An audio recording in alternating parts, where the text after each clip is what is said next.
ይህ ራዲዮ አዲስ ዩቲዩብ ቻናል ነው። ወደ ትረካው በዛሬው ትረካችን እሰሩኝ ከተሰኘው የመሰረት ባህሩ መጽሐፍ ላይ አጫጭር ታሪኮችን እናስደምጣችኋለን።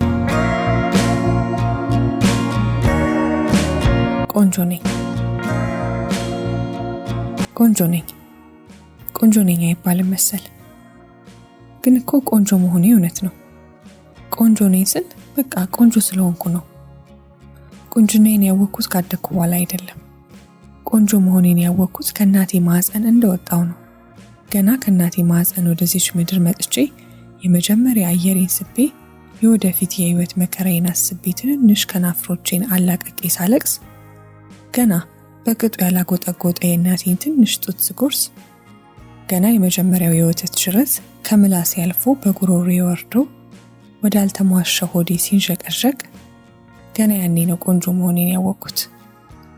በእርግዝና ጊዜ እረፍቷና ውርደቷ ሆኜባት ልታየኝ ያልጓጓችው እናቴ ገና ተጠቅልዬ ስሰጣት አይኖቿን ከትልልቅ አይኖቼ ላይ መንቀል አቅቷት ያየችኝ አስተያየት ነው ቆንጆ እንደሆንኩ ከሁሉ በፊት የነገረኝ። ከእናቴ ማህፀን እኔን የፈጠረ የወገቡን ፍሬ የኔ አይደለም ብሎ ሽል የካደው አባቴ ገና አይኖቼን እንዳየ አባትነቱን ወዲያው ሲቀበል ነው የቁንጅናዬን ኃይል ያረጋገጥኩት። አቅፈሻት አትዋይ ጠረን ትለምዳለች ቢሏትም እናቴ እኔን ከክንዶቿ ማውረድ ሲሳናት ነው ቆንጆ መሆኔን የተረዳው። ድንገት ከማህፀኗ አርፌ ሳልፈለግ ለተወለድኩት ቆንጆ ህፃን የሚመጥን ስም ብዙ ደክማ ባታገኝ በሰው ተፈልጎ እስከሚገኝ ሚጡ አለችኝ። ትልቁ አጎቴ በመንደራችን ማንም ተጠርቶበት የማያውቀውን ጽጌሬዳ የሚል ስም ቢያወጣልኝም እናቴ አበባ ብዙ ሰዓት ትጠገብ በምትረግፍ ጽጌሬዳ መጠራቴን ስለማትወደው አሁን ድረስ ሚጡ ብላ ነው የምትጠራኝ። የአራስ ቤት ጊዜ አብቅቶ እኔና እናቴ ከጨለማው ክፍል ነፃ ወጥተን በእበት በተለቀለቀ የአያቴ ሰፊ የእልፍኝ ወለል በዳዴ ከዳር እስከ ዳር ሳካልል ያዩኝ ሁሉ አቅፈው ስመው ምስር ሽሮ አረቄ ነጭ ሽንኩርት የሚሸት ምራቅ ሲተፉብኝ ነው ቆንጆ መሆኔን የመሰከሩልኝ። መቆም የተሳናቸው እግሮቼ በርትተው ባዶ ቂጤን ድክ እያልኩ ጎረቤቶቻችን ቤት ስገባ በፈገግታ ተቀብለው አቅፈው የሚስሙኝ የአያቴ ጎረቤቶች አኳኋን ነው ቆንጆ እንደሆንኩ ያረጋገጠልኝ። እርቃን ቂጥ እንደሚያሳፍር ገብቶኝ ቢል የሚል ሽንሽን ቀሚሴን ለብሼ ከሰፈር ልጆች ጋር በአቧራ መሃል ስራገጥ አላፊ አግዳሚዎች ከሌሎች ልጆች ለይተው እንዴት ያለሽ ቆንጆ ልጅ ናት እያሉ ሲስሙኝ ነው ቁንጅና የተገለጸልኝ። አካሌ ሳይጎለምስ ጡቶቼ በቅጡ ወጣትነቴን ሳይዋጁ ዳሌ ልስፋ ሳይል የዳሩልን ጥያቄዎች ክትልትል በእናቴ ትምህርቷን ትጨርስ በሚል እንቢታ ቢገታም ትጠለፋለች የሚለው ስጋት ያለፋታ ቤታችንን ሲያምሰው ነው ቆንጆ መሆኔ የገባኝ። እናቴ ቆንጆ ልጇ እንዳትጠለፍባት አዲስ አበባ ከሚኖር ሌላኛው አጎቴ ቤት ይዛኝ መጣች። ጎልማሳው አጎቴ ሀብት በሀብት ላይ የሞላለት ቢሆንም መካን በመሆኑ ሚስቱ ጥላው የሄደች ብቸኛ ስለነበር እናቴ እየሰራች ልታግዘው እኔ ትምህርቴን ልማር እሱ ዘንድ በመምጣታችን ደስተኛ ነበር። ገና በቅጡ ከተሜ ሳልሆን በቁንጅናዬ ላይ ገጠሬነቴና አይናፋርነቱ ተጨምሮ ቀና ብዬ ሰው ባላይም ጡቶቼ ያጎጥጉጠው ዳሌ ሲሞናደል የተባዓት አይኖች ያልጠና ለጋ ሰውነቴ ላይ ሲንከራተቱ ዶክተሩ ያጎቴ ጓደኛ ላግባት ብሎ ለትዳር ሽማግሌ ሲልክ ነው ቆንጆ መሆኔን ያረጋገጥኩት። 18 ዓመት ሞልቶኝ አዲስ አበባ ዩኒቨርሲቲ ከገባሁ በኋላ ያላገባው አግብቶ የልጆቹ እናት ሊያደርገኝ ያገባውም በስርቆሽ ውበቴ ሊጠግብ ይዳክር ስለነበር ነው ቁንጅናዬ መጎምራቱን ያስተዋልኩት። ቆንጆ ነኝ ስል ቆንጆ ስለሆንኩ ብቻ ነው። ቁንጅናዬ ከቃላት የመገለጽ ኃይል በላይ ቢሆንም በጣም ያልቀላው በጣምም ያልጠየምኩ ቀይዳማ ነኝ። አይኔ ባለፉት ጊዜያት ብዙ ነገር በማየቱ ትንሽ ደፍረስ ብሎ ጎላ ያለ ነው። አፍንጫዬ ከላይ ከቅንድቤ መሃል ተነስቶ ከከንፈሬ ጋር ሲደርስ ልብን ግምስ የሚያደርግ ሰልካካ ነው። ሰዎች ናቸው እንደዛ ያሉኝ። ከንፈሬ ሊፕስቲክ ሆነ ቻፕስቲክ ሳይቀባ በደማቅ በኩል የተኳለ ይመስል ዳሩን ትንሽ ጸቆር ብሎ መሃሉ ለመቅላት አፈር ያለ ነው። ሎጋው ቁመቴ ረዥሙንም መካከለኛውንም አጭሩንም ወንድ ያንበረክካል። ጥቁሩ ፀጉሬ በየጊዜው ባሳጥረውም እምቢ አላጥረም እያለ ከጀርባዬ ታች ወርዶ የሚዘናፈል ዞማ ነው። ምን ቀረኝ? አዎ ጡቶቼ ያላነሱ ያልተለቁ ከጀርባዬ ከተጣበቀ አንጀቴ ጋር ሲታዩ የተፈጠሩ ሳይሆን በጥሩ ቀራጺ የተቀረጹ ይመስላሉ። የሁለት ቅንፎች ግጣም የመሰለ ዳሌ ያየውን ሁሉ የሆነ ሌላ ዓለም ውስጥ የሚከት ነው። ይህንንም ሰዎች ናቸው የነገሩኝ። ከጉልበቴ በታች ያሉት የእግሮቼ ባቶች ሞላ ብለው እየጠበቡ ሄደው ከቁርጭምጭሚቴ ላይ የተሰኩ ይመስላሉ። ሰዎች እግር እንዴት በውሃ ልክ እንደተሰራ እንዲሆኑ ሊወርድ ይችላል ይሉኛል። ቁንጅና ከነዘር ማንዘሩ የሰፈረብኝ ቁንጅት ያልኩ ቆንጆ ነኝ። ከአዲስ አበባ ዩኒቨርሲቲ ተመርቄ ስራ ለመቀጠር ለኢንተርቪው በተጠራሁባቸው ቦታዎች ሁሉ ይዤው ከሚሄደው ዲግሪ ይልቅ በቁንጅና የተማርከው ሊቀጥሩኝ የሚፈልጉ ብዙ ስለነበሩ እንደ ጓደኞቼ ስራ ማግኘት ለኔ ከባድ አልነበረም። ከአንድ ትልቅ ድርጅት ውስጥ በአካውንታንትነት ተቀጥሬ ስራ ጀመርኩ። ከእናቴ ማህፀን ከወጣው ዕለት ጀምሮ የማውቀው ቁንጅናዬ በዘመናዊ ልብሶችና በተረከዛማ ጫማዎች ሲያጌጥ፣ በፀጉር ባለሙያ ሲዋብ ዓለም ሁሉ በእኔ ውበት ሲፈዛ አይቻለሁ። ባለፍኩበት ቦታ ሁሉ አበባዎች በቅናት እርር ድብን የሚሉብኝ፣ ዛፎች ሳይቀሩ ቅርንጫፎቻቸውን እያወዛወዙ በመደመም የሚያደንቁኝ ቆንጆ ነኝ። ቁንጅናዬ ሳልፈለግ በመወለዴ ከእናቴ ከመጠላት፣ በጎረቤት አፍ የስድብ ማሟሻ ከመሆን፣ በአባቴ ተክዶ ከመቅረት፣ ስራ ከማጣት እንዲሁም ከብዙ መጥፎ ዕድሎች ታድጎኛል። የትኛውም ወንድ ምንም አይነት ነገር ጠይቄው እምቢ የሚል ቃል ካፉ አይወጣም። የትኛውም የአዳም ዘር ለኔ ምንም ለማድረግ አያመነታም። ሕይወት ተፈጥሮ ባደለችኝ ቁንጅና ተገዳ መንገዴን አቅንታልኛለች። የቆንጆ ሴት የውበት ኃይል። የሴት ልጅ ውበት ኃይል ቃይል ወንድሙ አቤልን እንዳስገደለው አንብቤያለሁ።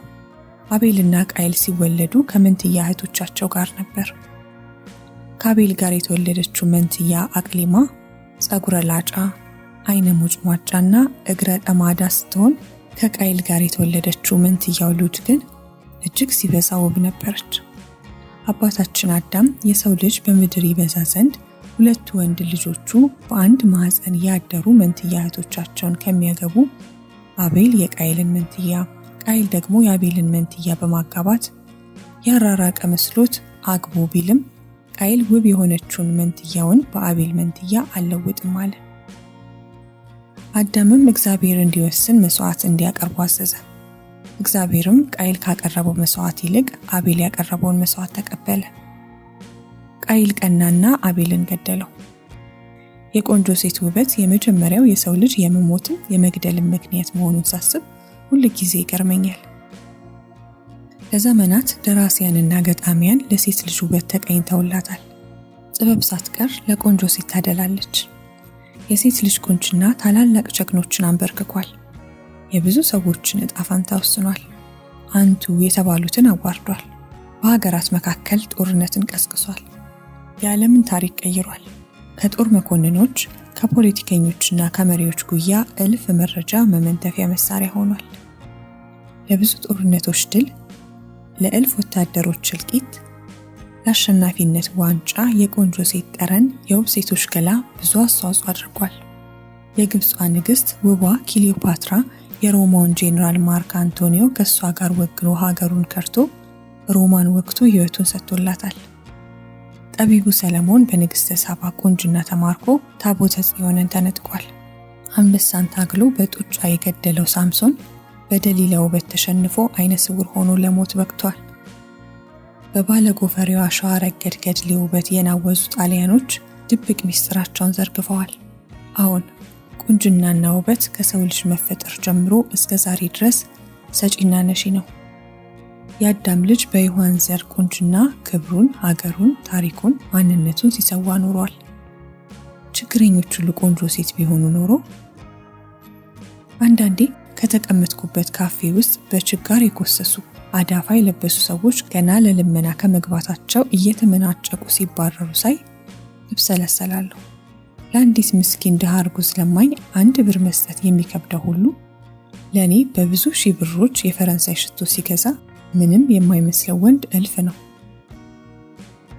አንድ ድሃ ሽማግሌ ከመንገድ ላይ ወድቆ ከላዩ ላይ ጣል የሚያደርገው ጨርቅ አጥቶ ብርድ ሲያንዘፈዝፈው ሲያይ ግድ የማይሰጠው ሁሉ ለእኔና ለቆንጆ ሴቶች ብራንድ ልብስ ሊገዛ ከቡቲክ ቡቲክ የሚዞረው መዓት ነው። አንዲት ከሰል እየሸጠች የተጣበቀ አንጀቷን በጎመን ልትደልል የምትታገል አሮጊትን እያየ እንዳላየ አልፎ እኔን ቆንጆዋን ሴት ቅንጡ ሆቴል ውስጥ ለመጋበዝ አይኑን የማያሻውን ለመቁጠር ያዳክታል። እናም እላለሁ የዓለም ችግረኞች ሁሉ ወጣት ቆንጆ ሴት ቢሆኑ ኖሮ የዓለም ወንዶች ችግሮቻቸውን በቀላሉ ያስወግዱላቸው ነበር። የዓለም ራብተኞች ሁሉ ቆንጆ ወጣት ሴት ቢሆኑ ኖሮ የዓለም ወንዶች አጥግበዋቸው ያድሩ ነበር። የዓለም ቤት አልባዎች ሁሉ ቆንጆ ወጣት ሴቶች ቢሆኑ ኖሮ የዓለም ወንዶች ሁሉ በቤታቸው ያስጠጓቸው ነበር።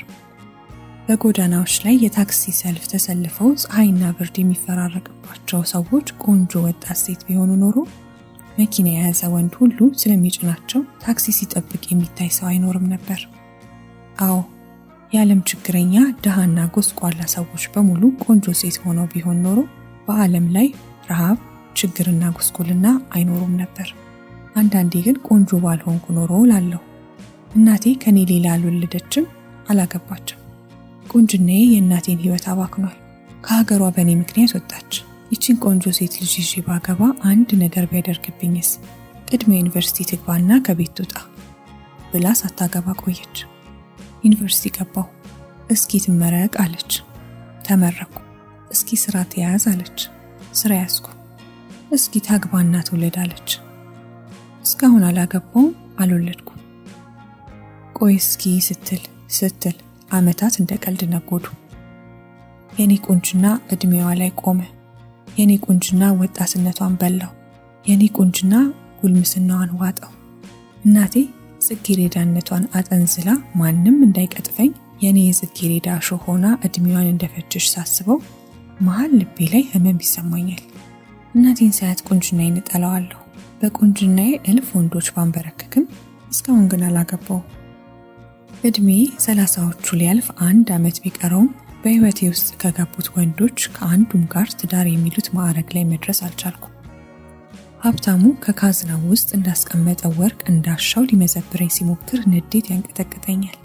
ድሃው በራስ መተማመኑን አጥቶ እሳት እንደነካው ፌስታል ልምጥምጥ ጥምልምል ሲልብኝ ንቀት በመላ ሰውነቴ ይሞላል። የተማረው እንደ ግሪክ የውበት ጣዖት ሊያመልከኝ ሲቃጣ ተስፋ ቆርጣለሁ።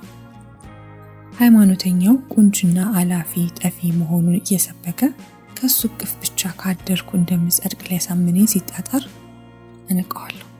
የቀረብኳቸው ሁሉ ራሳቸውን ጥለው ከእግሬ ስር ሲንበረከኩ ሳይ ቀጣይ እርምጃ መራመድ ይሳነኛል። በብዙ ልፋትና ድካም ካልጋቸው ላይ ካዋሉኝ በኋላ እንደ ጨቅላ ሕፃን በፍቅሬ ሲያለቅሱ ያንገሸግሹኛል። በቀን 4-5 እየደወሉ ሲጃጃሉ ሐሞቴ ፍስስ ይላል። እንደ ራበው ትንሽ ልጅ ቁንጅናዬን ሊጠግቡ ከኋላ ሲከተሉ ይቀፉኛል። በሴትነቴና በማንነቴ ብቻ የሚያቅፈኝ ሳጣ ቁንጅናዬን እጠለዋለሁ። ባለፈው ፋሲካ ልፈስክ አጎቴ ቤት ሄድኩ። እናቴ እየፈራች ሚጡ ኧረ ተይ 40 ሊሞላሽ ነው አግቢ እንጂ አለችኝ። ባልጠፋማዬ ወንድ እንጂ ባል የለም ባገሩ አልኳት እየሳኩ። አጎቴ በመልሴ ቅር ተሰኝቶ ጽጌረዳ ውበት ረጋፊ ነው፣ የሰው ልጅ እርጅና የሚሉት ፈተና አለበት፣ ወጣት እንደተሆነ አይኖርም። ምርጫ አታብዢ፣ ጥሩ ባል ከተገኘ ማግባት አለብሽ። እናትሽም ህይወቷን ለአንቺ መስዋዕት አድርጋለች፣ የልጅ ልጇን መሳም ትፈልጋለች አለኝ። ጥሩ ባል ከተገኘማ እኔን አላሽም፣ ግን እኮ ማግባት ከእርጅና አያስጥልም ብዬ ቀለድኩ። አጎቴም አሁን ማግባት እርጅናን አያስቀረውም፣ መውለድ ግን ሞትን ያሸንፈዋል አለኝ። መተካካት የተፈጥሮ ሂደት ነው። እኔ ግን ራሴን አልተካውም፣ በየቀኑ እያረጃው ነው። ቁንጅናዬ እየቀነሰ እንጂ እየጎመራ እንዳልሄደ አይቻለሁ። ጀንበር ጠልቃ በወጣች ቁጥር የኔ ቁንጅና እየደበዘዘ የአፍላ ቆንጆች ውበት እያበበ እንደሆነ አውቃለሁ። የኔ ፀሐይ ቀን በቀን እየጠለቀች ነው። የኔ ነገ ቀን በቀን እያጠረ ነው። ማግባቴ ወይም መውለዴ እንዳላረጅ ዛሬ ላይ ቸንክረው እንደማያቆሙኝ ያውቃለሁ። ታዲያ ለምንድነው ማግባትና መውለድ መፈለግ የጀመርኩት? የኑሮ ህግ ስለሆነ? ሰው ሁሉ በዚህ ጎዳና ማለፍ ስላለበት? አጎቴ እንዳለው ሞትን የማሸነፊያ ብቸኛው መንገድ መውለድ ስለሆነ? አላውቅም። እድሜ በጨመረ ቁጥር እንደ ሰው አግብቶ ልጆች ወልዶ መሳም ያምረኛል። አንዳንዴ ሳላገባ ዝም ብዬ ልወልድ አስብና አባት አልባ ሁለተኛ ዘር መጨመሬ ያሳስበኛል። አንዳንዴ የማጌጥባቸው ጌጣጌጦች፣ የምነዳው መኪና፣ የምለብሳቸው ብራንድ ልብሶች፣ የማደርጋቸው ሂል ጫማዎች፣ የምዝናናባቸው ትልቅ ሆቴሎችና ሪዞርቶች ይሰለቹኛል። ሁሉም ነገር አዙሪት ይሆንብኛል። ከተነሳውበት ነጥብ ላይ ከወራት ወይም ከዓመታት በኋላ ተመልሶ እዛው የሚያሳርፍ አዙሪት። እንደዚህ ሲሰማኝ ቆንጆ ባልሆንኩ ኖሮ ላለሁ። አዎ ቆንጆ ባልሆንኩ ኖሮ። አንዳንዴ ምርጥ ባሎች ቆንጆ ባልሆኑ ሴቶች ተወስደው ይሆን እያልኩ አስባለሁ።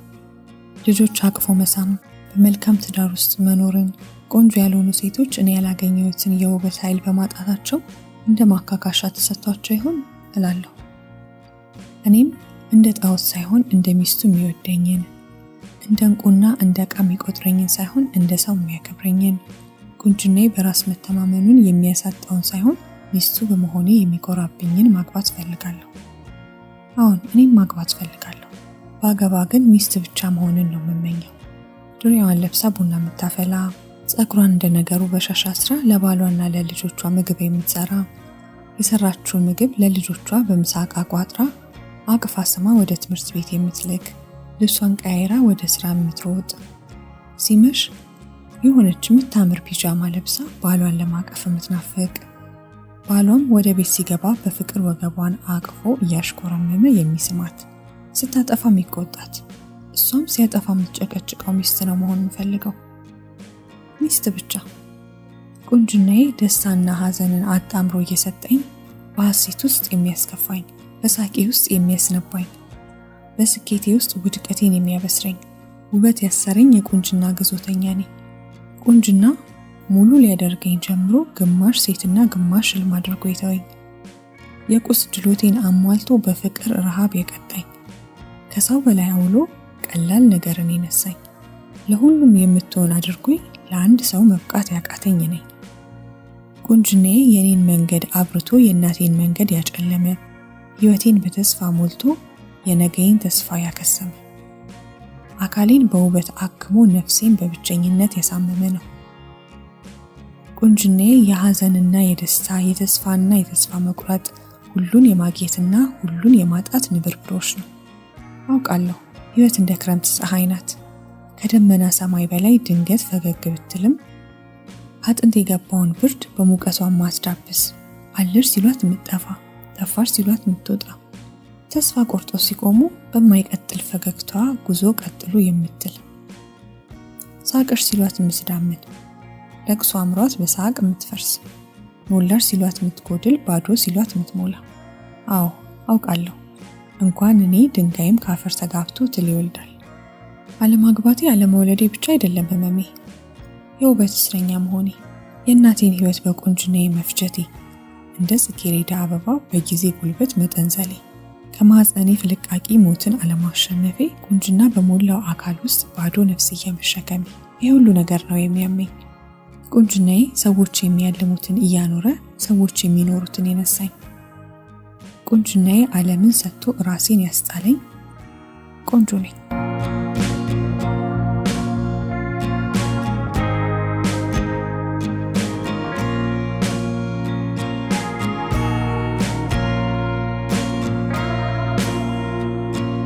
ረፊ 40ዎቹን የጀመርኩ ባለትዳርና የ3 ልጆች እናት ነኝ። ከባለቤቴ ጋር በትዳር ከተሳሰርን 14 ዓመት እያለፈን ነው። ከጫጉላ ጊዜያችን ጀምሮ ለ10 ዓመታት በመተሳሰብና በጋለ ፍቅር በሚታደስ ጭቅጭቅ የቆየን ቢሆንም ባለፉት 4 ዓመታት ግን ሞቅ ያለ ፍቅርም ሆነ የጋለ ጠብ የለንም። ባሌ በጠዋት ወጥቶ ማታ ይገባል። ብዙ ጊዜ ያለመኖሩ አሳስቦኝ አያውቅም። ፍቅራችን መቀዝቀዙን ልብ አላልኩ። ሁሉም ነገር እንደነበረ ባዙሪት እየተሽከረከረ ይነጋል፣ ይመሻል። ችግሩ የተፈጠረው በሂሳብ ባለሙያነት ከምሰራበት ባንክ ወደ ሌላ የባንኩ ቅርንጫፍ ተቀይሬ የመጣው ቀን ነው። የተቀየርኩበት ባንክ ስራ አስኪያጅ ጠየም ረዥም ነው። ሰማያዊ ሱፍ በነጭ ሸሚዝ በሰማያዊ ከረባት አድርጓል። ቅንና መልካም ሰው እንደሆነ በአንድ እይታ ማወቅ ይቻላል። እንዳየሁት በቀድሞ ህይወቴ በቅርብ ማውቀው ሰው መሰለኝ። አንዳንዴ እንዲህ ያለ እንግዳ ስሜት ሲሰማኝ ፈረንጆቹ ሪኢንካርኔሽን ወይንም ዳግም መወለድ የሚሉትን ነገር ለማመን ይዳዳኛል።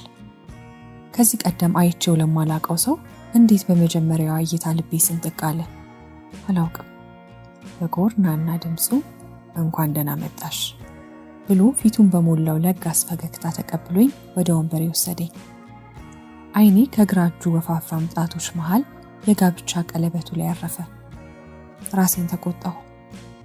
አረፊ፣ ምን ሊያደርግልሽ ታያለሽ? ቀለበት ባይኖረውስ ምን ለውጥ ያመጣል? አልኩ በውስጤ። ባዋራኝ ቁጥር ድምፁ ከጆሮዎች ያልፎ ልቤን ያርገበግበዋል። ቢሮ ውስጥ እየዞረ ከሰራተኞቹ ጋር አስተዋወቀኝ። በሰራተኞቹ ፊት ላይ ያነበብኩት አክብሮትና ፍቅር ስለሱ መልካምነት በመጀመሪያ እይታ የገመትኩት ልክ መሆኑን አረጋገጠልኝ። የስራ አስኪያጁ ወንበርና ጠረጴዛ እኔ ከተቀመጥኩበት ፊት ለፊት ስለነበር አይኖቼን በወረወርኩ ቁጥር በእርጋታ ስራውን ሲያከናውን አየዋለሁ። ውስጤ ደጋግሞ ይጠይቀኛል፣ ይሄን ሰው የት ነው የማውቀው? ብዙ ዓመታት አውቄው እንደተለየሁት ሰው ገና ከመታወቃችን እንዴት በአንዴ ልቤ ሊደነግጥ ቻለ? በሰውም በፈጣሪም ልክ ያልሆነ ስሜት ነው። በቃ እረፊ ሀኒ እያልኩ ራሴን እገጽሳለሁ። ቁጥር በተሸከሙ ወረቀቶች ተከብቤ ልብ የሚደነግጥለትን ሰው እንደው ዝም ብዬ ሳፈጥበት 1 ዓመት አለፈ። ውስጤ ይወጠራል። ልቤ ልትፈርስ ትደርሳለች። ሐሳቤን መሰብሰብ ያቅተኛል። አጠገቡ ስሆን የምናገረው ይጠፋኛል። ቃላት ከአንደበቴ ይሰወራሉ። ቢሮ ውስጥ ካላየሁት እንደ ጀማሪ አፍቃሪ ልጃገረድ ናፍቆቱ ሊያሳብደኝ ይደርሳል። ከቢሮ እግሮቼ ገና ከመውጣታቸው ስለሱ ያለኝ ስሜት ደብዛው ይጠፋል። ለባሌ እንደ ቀድሞ አፍቃሪ ሚስት፣ ለልጆቼም መልካም እናት እሆናለሁ። ነግቶ ተመልሼ ወደ ስራዬ ሲሄድ የቢሮአችን በር ደፍ ላይ አድፍጦ ይጠብቀኝ ይመስል ያው ስሜት እንደ አዲስ ይሰፍርብኛል። ልቤን ከደረቴ ላይ ውጥር አድርጎ ሰቅዞ ይይዘኛል። በየቀኑ ቢሮ ውስጥ አገኘዋለሁ። ቢሮ ከገባሁባት ደቂቃ ጀምሮ ደጋግሜ በአይኖቼ እፈልገዋለሁ። ምንድነው እንደሚያደርገኝ? አዎ፣ የአይን ፍቅር ይዞኛል። ወድጄዋለሁ። መውደዴ ፈጽሞ ልክ ባልሆነበት ባለትዳርና የ3 ልጆች እናት በሆንኩበት ጊዜ ነው የወደድኩት። የአይን ፍቅር ምን ጉድ ነው! ለጊዜና ለቦታ ለሁኔታና ለደረጃ ደንታ ቢስ፣ ድንገት እንደ ምናምን የሚሰፍር። ይሄ ጉዴ ስለማን ይነገራል? ለየትኛው ሰውስ ልሰነፍሰው እችላለሁ? እባክህ ፈጣሪ ሆይ ቢሮ በር ላይ የሚጠብቀኝን ክፉ መንፈስ አጥፋልኝ። የቤትና የቢሮ 2 ሰው ከመሆን ታደገኝ እያልኩ ፈጣሪን እለምናለሁ። ቢቸግረኝ አንዲት ሴት በአንዴ 2 ሰው ልትወድ ትችላለች ወይ ብዬ ከሳይንስ መልስ ለማግኘት ድረ-ገጽ አስሳለሁ። ብዙ ሰዎችን ያጋጥማል። የሴቶች አእምሮ እጅግ ውስብስብ ነው። ያገባች ሴት የሞተች ሰው አይደለችም። እንደ ማንኛውም ሰው ስሜቶች ይሰማታል። ስሜቶች መሰማታቸው ሳይሆን እነዛን ስሜቶች እንዴት ትፈታቸዋለች ነው ጥያቄው። ትዳርሽን እንዳታጪ ከመስመርሽ አትለፊ ይለኛል። እንደኔ ግራ የተጋቡ ሰዎችን በፐርሰንት አስልተው ይነግሩኛል። ምኑም አይዋጥልኝ። የሴት ልጅ አእምሮ ፍጹም ውስብስብ እንደሆነ እረዳለሁ። ቢሮ ጠብቆ የሚሰፍር፣ ወደ ቤት ሲሄዱ የሚተን፣ የአይን ፍቅር ግን ከውስብስብነትም በላይ እንደሆነ ይሰማኛል። ከራሴ ጋር ደጋግሜ እሟገታለሁ። እሱን መውደዴ በበረሃ ኩሬ ፍለጋ እንደመዳከር ነው። ይህ እውነት ከልቤ ሾልኮ ከወጣ መከራው ብዙ ነው። የገነባሁት ቤቴ ይናዳል። የለፋሁበት ትዳሬ ይፈርሳል። እባክሽ ረፊ እላለሁ።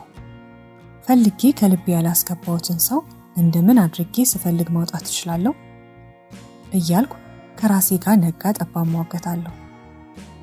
የመውደድ ጥጉ ምንድን ነው? ከወደዱት ሰው እቅፍ መውደቅ አይደለምን? በከንፈሮቹ መሳም፣ በእጆቹ መዳሰስ አይደለም? መቼም ላይለያዩ የማሉ በተስፋና በእቅድ በአንድ ጣራ ስር አንድ ላይ መኖር አይደለምን? ልጆች ወልዶ መሳም፣ መውለድ፣ መክበድ አይደለምን? ታዲያ ይሄን ሁሉ ከሱ ማግኘትን ሳልፈልግ እንዲሁ ዝም ብሎ ማየትን ብቻ መውደድ ምንድን ነው? ከወደድኩት ሰው ክንዶች ማረፍን አልፈለግኩም። ከንፈሮቹን መሳምም አልሻም። ታዲያ ምን ነው እንዲህ ልቤ አውላላ ሜዳ ላይ መባከኑ? ማየትን ብቻ መናፈቅ ምንም የሚሉት እብደት ነው? ግን የሰው ልጅ ፍዳ አያልቅ። እኔም የሌላ ሰው አጋር ሆኜ እሱም የሌላ ሰው አካል ሆኖ ሳለ ልቤ በአይን ፍቅር መዋለሉ አይፍረድ ነው። ማንም ፈልጎ የማያመጣው ህመም ነው።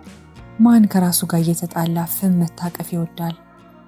ማን አምላኩን አስቀይሞ ጸጸት መሸከም ይመርጣል? ማን የገባውን ቃል ሰብሮ ሰላም እንቅልፍ ይተኛል? ማን ይህን አይችሉት የማይቻል ትተውት የማይተው ህመም ይዞ ይኖራል? ትላንት የባለቤቴ ስልክ ድንገት ከእጄ ገባ። ሳላውቀው ከፌስቡክ መንደር ከሜሴንጀር ውስጥ ተገኘው። ከአንዷ ወጣት ሴት ጋር የወሲብ ወሬ አውርቷል። ፎቶዎች ተቀያይረዋል። የፊልድ ስራ ማብዛቱ ሌላ ነገር ውስጥ ሊያስገባው እንደሚችል አስቤ አላውቅም። ለአዳር ከሚመጣባት ጎጆ የሞቀ ገላችን ከተቃቀፈ ወራት እንዳለፉ ልብ አላልኩትም። ከልጅቷ ጋር የተለዋወጠውን መልእክት እያነበብኩ በመጣው ቁጥር አይምሮዬ ብዙ ማሰብ ጀመረ። ሰው በትዳር ብዙ ሲቆይ ፍቅሩ ወደ ወንድማዊና እህታዊ ፍቅር ይቀየርበታል ልበ? ትዳር በተጀመረበት ጊዜ የነበረው ትኩስ ፍቅር ሲበርድ በሌላ አዲስ ፍቅር መተካት መፈለግ ተፈጥሯዊ ይሆን? ከምን በላሽ ምን ጠጣህ ወደ ልጆች በሉ ተኙ ሲቀየር አንዳች ግድግዳ ይፈጠራል ልበል? ያ ግድግዳ የሚንቀለቀል እሳትን የሚያዳፍን የሞቀ ስሜትን የሚከፍል ይሆን? አላውቅም። ከሻወር እንደወጣ ስልኩን በእጄ እንደያዝኩ ከሌላ ሴት ጋር ሌላ ግንኙነት የጀመረ መሆኑን ጠየቅኩት። አልካደኝም። አንቺ ያለሽ ከሌላ መተኛት ወንጀልም ኃጢአትም ነው። ከልጅቷ ጋር ፊልድ በወጣሁበት ጊዜ ነው የተዋወቅነው። ያደረግኩት ነገር ይቅርታ የማያሰጥ ነው። እንደ ጎዳውሽና ይህ እንደማይገባሽም አውቃለሁ። ቆንጆ ነሽ፣ አንዳች አልጎደለብሽም፣ ግን የድሮ ፍቅር በመሃላችን ያለ አልመሰለኝም አለኝ። መተንፈስ አቃተኝ። የነገረኝ ነገር ልሰማው ከተዘጋጀሁት ቀለል ያለ የፌስቡክ ግንኙነት ውጪ በመሆኑ የምናገረው ቃላት አልነበረኝም። መልስ ሳልሰጠው ከቤት ወጣሁ። ወዴት እንደሚሄድ አላውቅም። ከቁጥጥሬ ውጪ ሆኖ እንባዬ ይፈሳል፣ ሆዴ ይገለባበጣል። በቅጡ ማሰብ ተሳነኝ። ሁኔታዬ የመንገደኞችን ትኩረት የሳበ ስለመሰለኝ ከአንድ ጭር ያለ ካፌ ውስጥ ገብቼ ተቀመጥኩ። ትዳሬ ሊናድ ጥቂት ቀርቶታል። መተማመን የሚባል ማገር ፈርሷል። ባሌ የሌላ ሴት ጠረን ለምዷል። ልቤ እንክትክት ብሎ ሲሰባበር ለራሴ ያለኝ ክብር ድራሹ ሲጠፋ ይሰማኛል። የማርጀትና ያለመፈለግ ስሜት አቁስሎኛል። ለሰዓታት ያለማቋረጥ በሚፈሳው እንባዬ አይኖቼ አለቅጥ ቀልተው አብጠዋል። ያሳለፍነውን ጊዜ ተመልሼ ማሰብ ጀመርኩ። በልፋትና በድካም የገነባነው ጎጆ፣ በፈጣሪ ለጋስነት የወለድናቸው ልጆች፣ በመተሳሰብና በመከባበር የመራነው ትዳር ፊቴ ድቅን አለ። ከጥቂት ዓመታት በፊት ቤታችን ቢቀዘቅዝም የባሌ መልካምነት ግን አልተጓደለም። በክህደት ከሰበረው ልቤ ይልቅ በፍቅር ያሞቀው ቤቴ ሚዛን ይደፋል። አብረን በኖርንባቸው ጊዜያት ያደረገልኝ መልካም ነገር አሁን ካደረገብኝ ክፉ ድርጊት ይበልጣል። ትዳር በብዙ ምሰሶዎች የቆመ ቤት እንደሆነ አውቃለሁ። ቤቴን ደግፈው ካቆሙት ምሰሶዎች ጥቂቶቹ ስለፈረሱ ቤቴ ሊፈርስ አይገባም። አሁንም ጎጆዬን ደግፈው የያዙ ብዙ ጠንካራ ዋልታዎች አሉ። በፈረሱት ምሰሶዎች ክፍተት በኔም በሱም ልብ ውስጥ ሌሎች ሰዎች ገብተዋል። እሱ አካሉን አቆሽሿል፣ እኔ ደግሞ ልቤን አቆሽሻለሁ። በሴትና በእናትነት ጠንካራ ልቤ አለቃዬን አስገብቼ ሳበቃ በወንድነት ደካማ ፍላጎቱ ለፈጸመብኝ ክህደት ይቅርታ አለማድረግ እንዴት እችላለሁ? ለትዳሬ ሁለተኛ እድል ልሰጠው ይገባል። ዛሬም የፈረሱትን መልሶ ለመገንባት ጊዜ አለን ስላሰብኩ ከተቀመጥኩበት ካፌ ወጥቼ ወደ ቤቴ ተመለስኩ። ባለቤቴ አደጋ ይገጥማታል ብሎ በጭንቀት እየተንቆራጠጠ ነበር የጠበቀኝ። በለቅሶ ያበጡና የቀሉ አይኖቼን ሲመለከት በጸጸት በተሰበረ ልብ ገና ከመግባቴ እግሬ ላይ ወደቀ። ሃኒ፣ አንቺን የመጉዳት ፍላጎት አልነበረኝም። እባክሽ ይቅር በይኝ። ስትጎጂና ስትሰበሪ ማየት አልፈልግም። ፍቅራችን የቀዘቀዘ ከልጆችሽ ውጪ ለእኔ ቦታ የሌለሽ ስለመሰለኝ ነው። እኔ ግን አሁንም አፈቅርሃለሁ። አልኩት። እውነቴን ነበር፣ ፍጹም እውነቴን ነበር። በልጆቼ ሩጫ ተውጬ ባሌን ባልነቱን ብረሳም በስራ የዛለ አካሌ ፍቅር ከመስራት ይልቅ እንቅልፍ መተኛትን ብመርጥም በባል መታቀፍ፣ መወደስ፣ መሽኮርመም ቢቀርብኝም ከልቤ እንደማፈቅረው ግን አልጠራጠርም። እሱ ምናልባት የወንዶች አይምሮ እንደኛ ስላልሆነ እኔን ሳያወጣ እሷን መተካት ተስኖት ይሆናል። እኔ ግን ላለቃ የሚሰማኝ ስሜት ቢኖርም የባሌን ፍቅር ግን ጨርሶ አላጠፋውም። ዝም ተባብለን ቆየን። ልጎዳሽ አልፈልግም። ምን ማድረግ እንዳለብኝ አላቅም። ትዳራችን ውስጥ ንፋስ ገብቶ ነው እንዳልል አሁንም ቤቴን ትዳሬን እወዳለሁ። ለምን ይሄ ነገር እንደተፈጠረ አላቅም። የምትወስኝውን ሁሉ በጸጋ እቀበላለሁ አለኝ። የሌላ ሴት እቅፍና ጠረን የለመደው ባሌን ቁልቁል አየሁት። ትዳራችን ምሰሶ እንዳዘመመ ገብቶኛል። በዝምታና በሰላም ሽፋን ፍቅራችንን እንደ በረዶ እንዳቀሰቀሰው ተረድቻለሁ። መዋደድ በመላመድ እንደሚመጣ አውቃለሁ። እንደ ባለቤቴ በወጣበት ተጠልፎ የሚቀረው ብዙ ነው።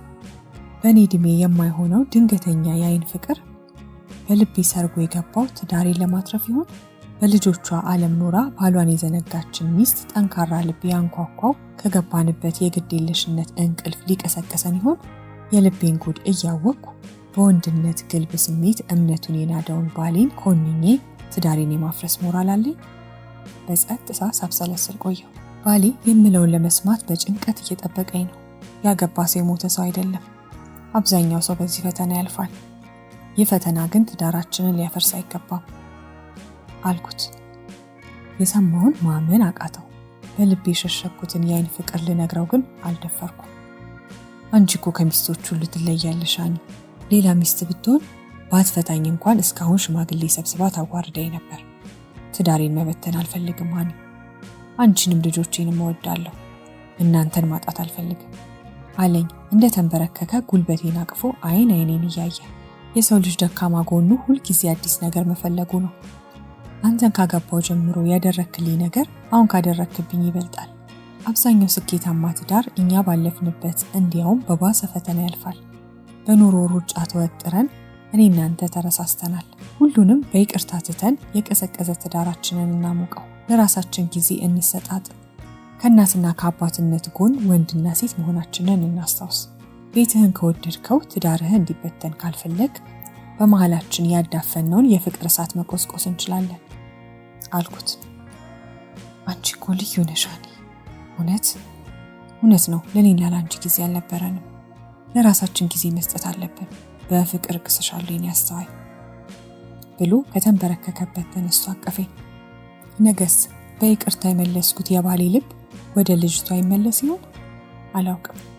እኔ ግን በቀዘቀዘ ታዛ ስር መኖሬ እንዲያበቃ የዘመመ ጎጆዬን ለማቅናት እጥራለሁ። ከአይን ፍቅር ለመዳን ዋናው ካፈቀሩት ሰው አይን መራቅ ነው። አሁን የምሰራበትን ቅርንጫፍ ባንክ ቀይራለሁ። በልቤ የተከፈተውን ቀዳዳ በባሌ ፍቅር እደፍነዋለሁ።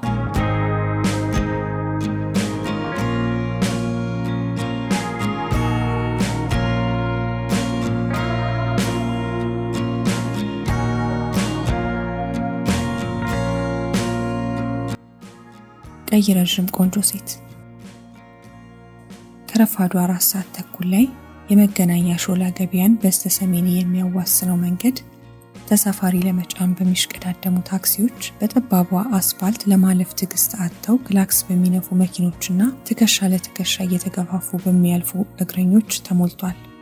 ለመጠጋት የሚያሳቅቅ ነጭ ዘመናዊ ቪኤት መኪና በቀስታ በጭንቅንቁ መሃል አቋርጦ ከአስፋልቱ ዳር በሰፊው በተከፈተው በር ወደ ፌዴራል የመጀመሪያ ደረጃ ፍርድ ቤት የካ ምድብ ችሎት ግቢ ውስጥ ገብቶ ዳር ይዞ ቆመ። ከውጪ ወደ ውስጥ የማያሳዩት የጋቢና መስኮቶች ተከፈቱ። በሹፌሩ ወንበር ላይ ጠይም ራሰ በራ ምቾት በደጋግ እጆቹ የዳበሰው ጎልማሳ ዋጋው አፍ አውጥቶ የሚናገር ሰማያዊ ሱፍ ለብሷል። በተከፈተው መስኮት ያስደገፈው ወፍራም አጭር የግራ እጁ በወርቃማ ሰዓትና ዙሪያው በዳይመንድ ፈርጥ በተንቆጠቆጠ የጋብቻ ቀለበት አጊጧል። ንጣቱ የሰሜን ዋልታን በረዶ የሚያስንቅ፣ አንገቱ በወርቃማ ጥልፍ የተጠለፈ ውብ ሀበሻ ቀሚስ የለበሰች ቀይ ቆንጆ ሴት ፊቷ ፍም መስሎ ካጠገቡ ተቀምጣለች።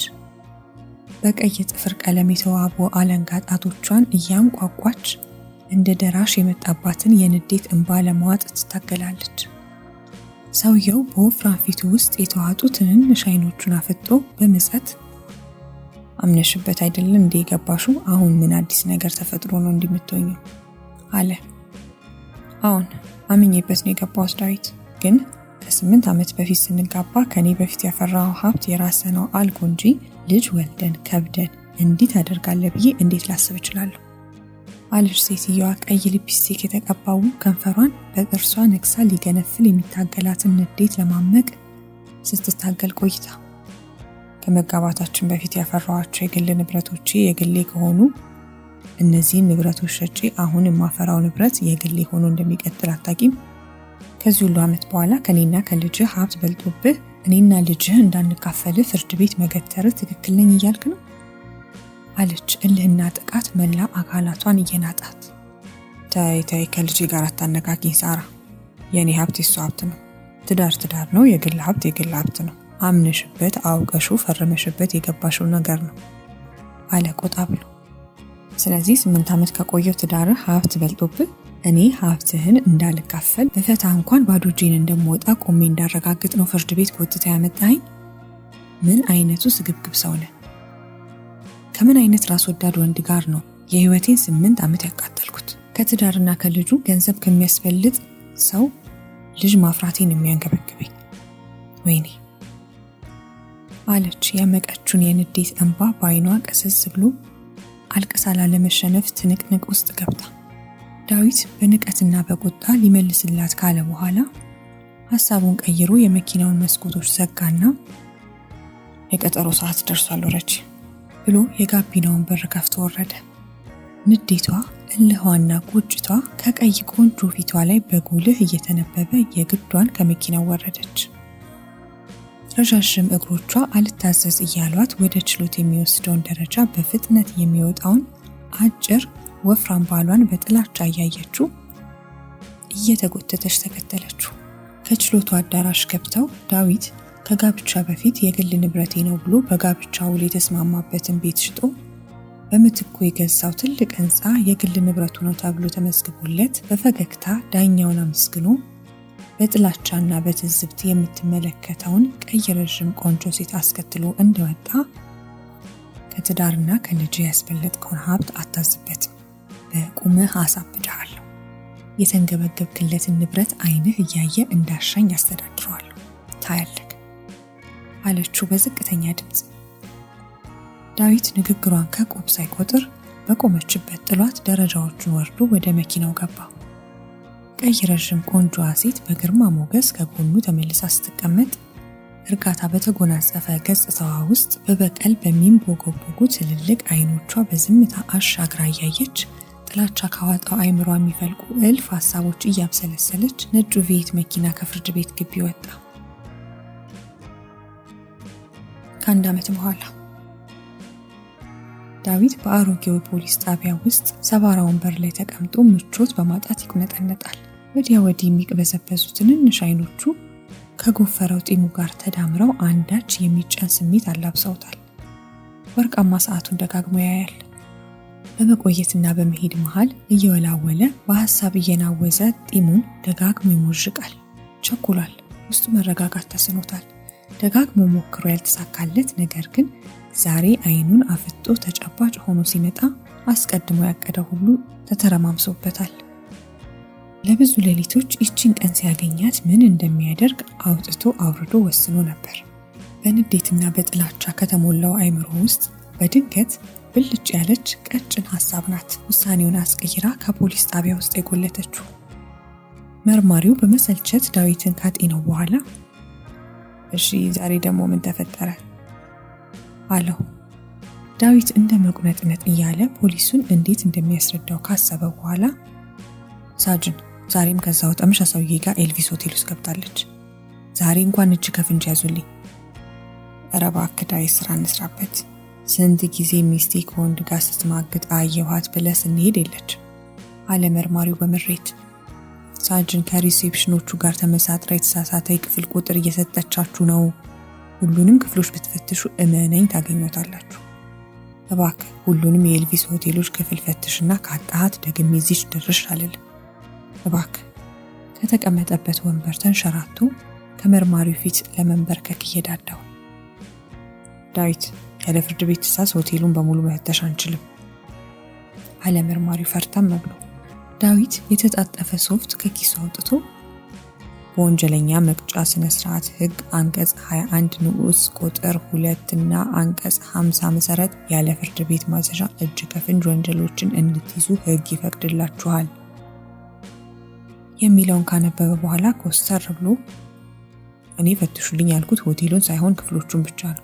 ወንጀለኛዋ ከተደበቀችበት ክፍል አንገቷን አንቃችሁ አውጡልኝ ነው የምለው ሳጅን አለ ሶፍቱ መልሶ ኪሱ እየከተተ።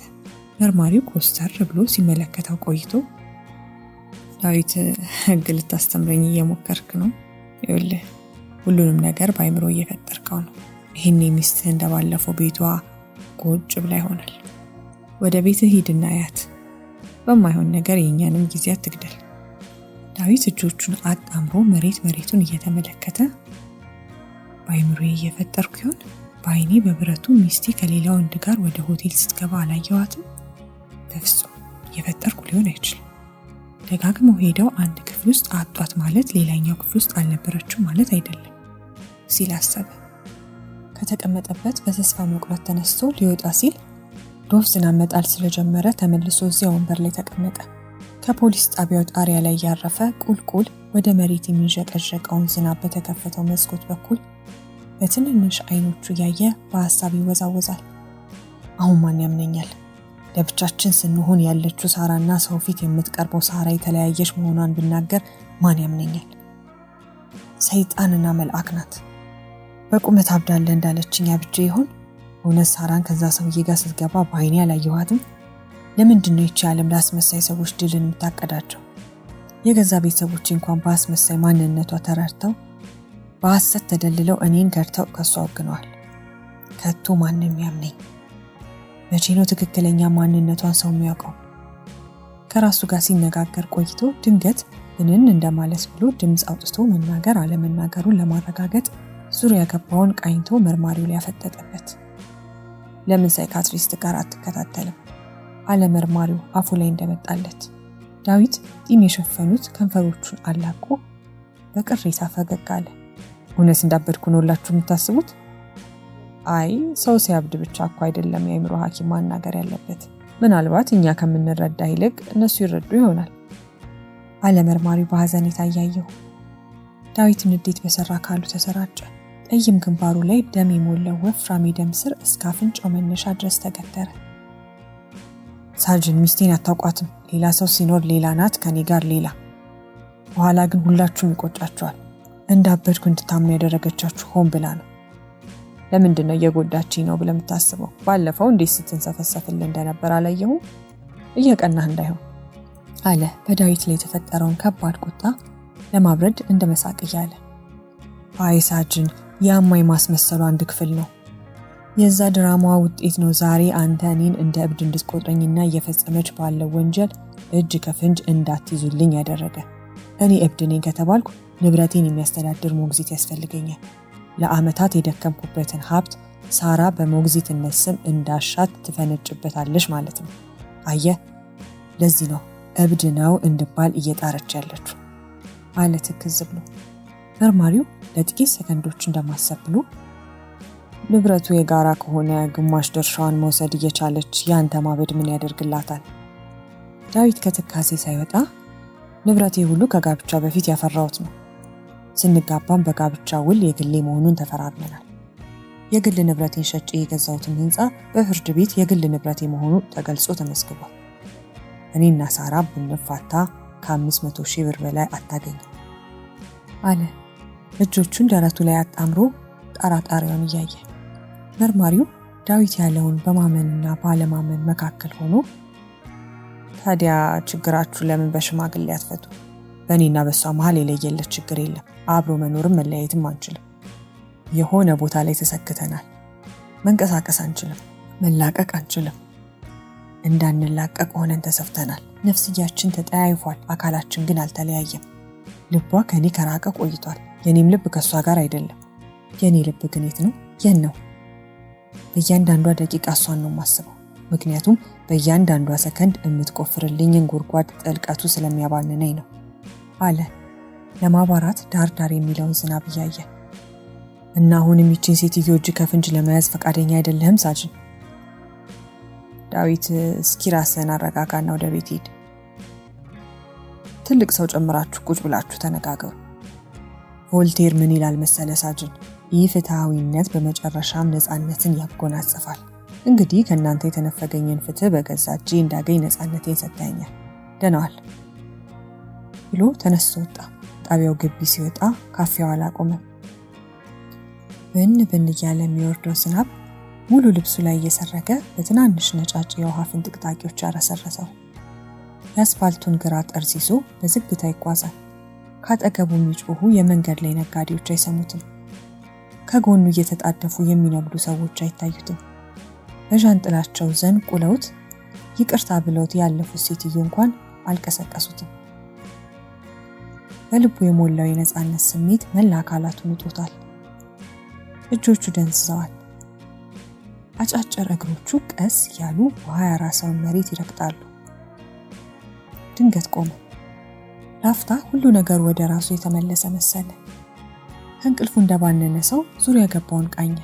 ወደ ኋላ ሲመለከት ብዙ መንገድ እንደመጣ ተገነዘበ። ብዙ መንገድ መጥቻለሁ አለ ድምፁን አሰምቶ። ሳራ ፊቱ ላይ ድቅን አለች። ቀይ ረዥም ቆንጆ ሴት በመላ አካላቷ የሞላው ክፋትና አስመሳይነት እንዴት ቆሞ ያስኬዳታል?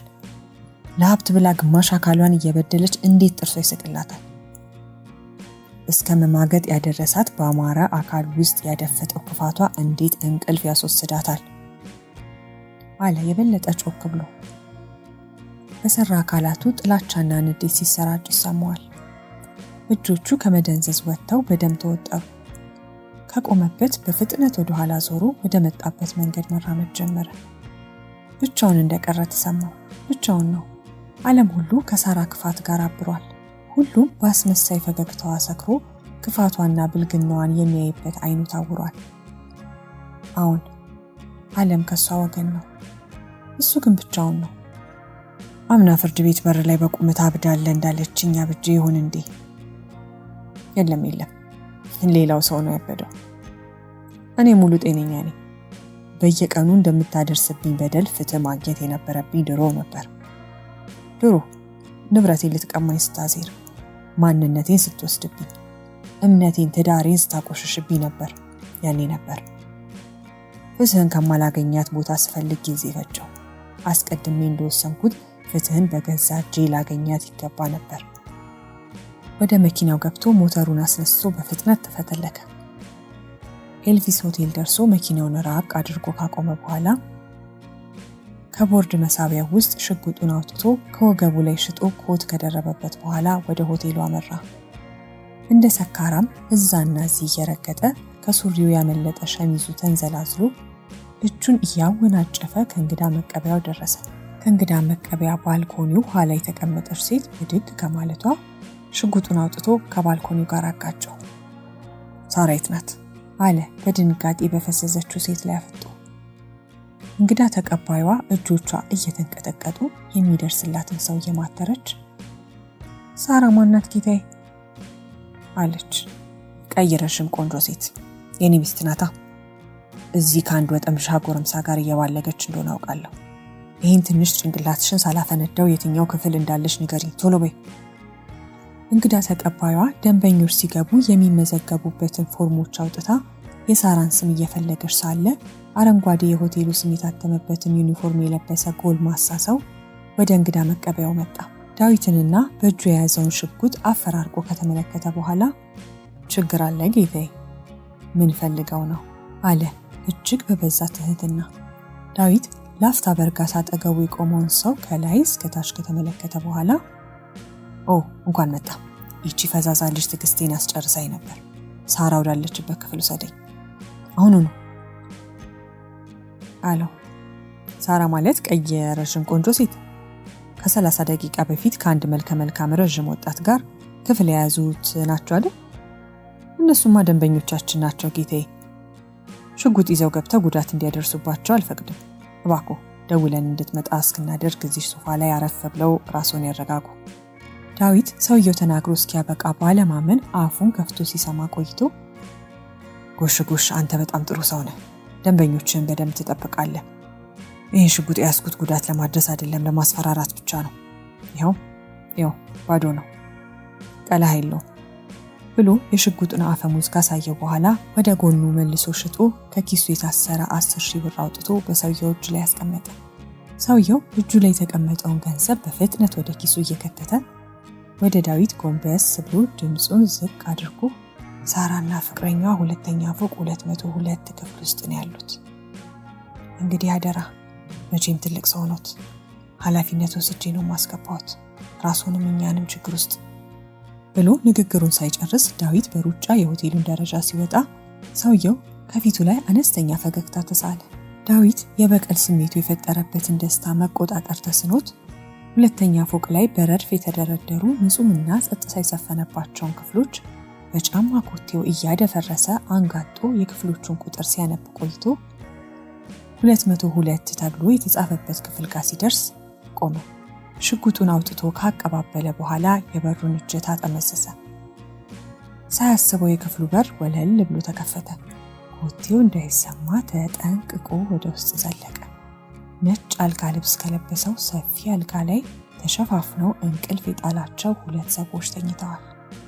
ወደ አልጋው ተጠግቶ ለ9 ዓመታት በአንድ ጣራ ስር አብራው የኖረችው ሳራ፣ የሚወደው ልጁ በጥላቻ እንዲያየው አድርጋ የነጠለችው ሳራ፣ ተዘርዝረው የማያልቁ በደሎችን ቀን በቀን የምትፈጽምበት ሳራ ሚስቱን፣ ቀይዋ ረዥሟ ቆንጆ ሚስቱን ውብ ፊት ለመጨረሻ ጊዜ ገልጦ ሊያይ ፈለገ። ፊቷን የሸፈነውን ነጭ አልጋ ልብስ ለመግለጥ እጆቹን ሲዘረጋ ከአልጋው ጎን የተቀመጠው የክፍሉ ባለገመድ ስልክ አቃጨለ። ዳዊት በድንጋጤ አልጋው ላይ ወደ ተጋደሙት ሰዎች ተኮሰ። በሽጉጡ ድምፅ ክፍሉ ሲናወጥ እግሮቹ እየተብረከረኩ የሚንቀጠቀጥ ሽጉጥ የያዘ እጁን በግራ እጁ ደግፎ 2 ሰዎች ላይ አከታትሎ እያፈራረቀ ተኮሰ። በሽጉጡ ውስጥ ያለው ጥይት አልቆ ቃታውን ሲስብ ቀጭ የሚል ድምፅ ብቻ ሲሰማ ደመ ነፍሱ እየተደናበረ በሩጫ ከክፍሉ ወጣ።